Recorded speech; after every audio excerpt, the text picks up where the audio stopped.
Shalom, saya Setiawan. Shalom, saya Heni. Shalom, saya Miguel. Bulan September 2024, anak kami alergi obat sehingga menyebabkan sakit SJS atau Stephen Johnson Syndrome, yaitu suatu penyakit langka yang disebabkan oleh alergi obat dan kacaunya imun sistem tubuh, sehingga permukaan kulit tubuh, muka, sampai saluran mukosa mengalami inflamasi atau peradangan dan melepuh seperti luka bakar. Bahkan anak kami sudah masuk kategori TEN, Toxic Epidermal Necrosis, di mana luka bakarnya sudah melebihi 30%.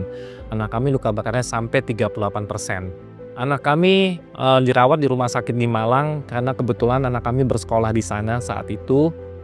Total 40 hari anak kami dirawat di PICU di rumah sakit Malang ya. Totalnya 30 hari itu di PICU dan 10 hari di ruang perawatan biasa.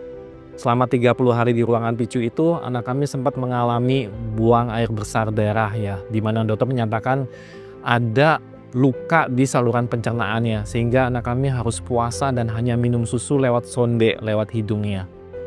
Anak kami juga terpasang ventilator ya, dan 3 kali mengalami operasi Debidermen, yaitu operasi untuk membersihkan luka bakarnya dengan cara dibuka perbannya, dibersihkan dan ditutup lagi. Dan anak kami juga mengalami tindakan tracheostomi, yaitu melubangi bagian lehernya untuk dia bisa untuk saluran nafas dan juga untuk mengurangi penyebaran infeksi akibat pemasangan ventilator di mulut yang cukup lama. Anak kami juga mengalami tindakan bronkoskopi, yaitu sedot sekret atau semacam slam yang ada di paru-parunya karena akibat dari pneumonia ya. Anak kami dirawat di ruangan PICU selama 30 hari terbaring. Efeknya adalah pneumonia sehingga menyebabkan paru-paru dia juga tidak bisa mengembang dan sempat mengalami gagal nafas ketika pencobaan lepas ventilator pertama kali. Selama perawatan, anak kami sempat menggunakan 100 botol Gamaras imun modulator untuk menstabilkan kondisi imun sistemnya dia.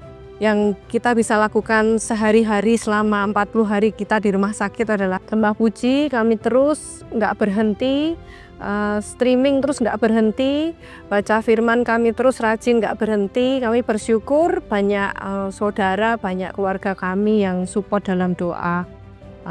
Rajin ke Pondok Daud juga bawa Miguel dalam doa. Miguel dalam penyembuhan prosesnya Tuhan. Kami tidak sekalipun berkatakan yang tidak baik. Kami deklarasikan bahwa Miguel sembuh, Miguel kembali pulang ke Solo, Miguel kembali ke sekolah lagi, Miguel pulih seperti sedia kala karena Tuhan Maha Pencipta. Saya bermimpi bertemu Tuhan Yesus selama 2 kali saat dirawat di PICU. Mimpi pertama saya dipegang oleh sosok seorang laki-laki yang rambutnya gondrong, mukanya bercahaya, memakai jubah putih dan selendang merah. Dia memegang tangan aku dan aku yakin itu Tuhan Yesus. Mimpi kedua, saya melihat ada bola api merah di kejauhan, tapi bola api itu tidak berani mendekat karena di sebelah saya ada Tuhan Yesus. Miguel juga selama perawatan di PICU, dia sempat ngigo doa Bapa Kami. Miguel ditangani oleh 8 tim dokter spesialis. Dengan kondisi luka Miguel seperti itu, tim dokter dibuat terheran-heran dengan percepatan kesembuhan Miguel. Saat kondisi luka terbuka seperti ini, pada umumnya pasien lain itu sudah mengalami infeksi di hari ketiga. Tapi Miguel baru mulai mengalami infeksi di hari ke-11.